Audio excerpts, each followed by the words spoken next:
থাকবেন ঢাকা মহানগর দক্ষিণ, তার আগে থাকবেন ঢাকা মহানগর উত্তর।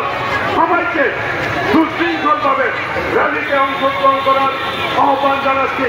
সকল নেতৃবৃন্দ, নির্বাহী কমিটির নেতৃবৃন্দ, আমাদের কেন্দ্রীয় ব্যানারটি নাইটিঙ্গেলের মোড়ে রয়েছে, ওইখানে যে উপস্থিত হবেন। সিনিয়র নেতৃবৃন্দ সহযোগী সহ তাকে অবস্থান করবেন।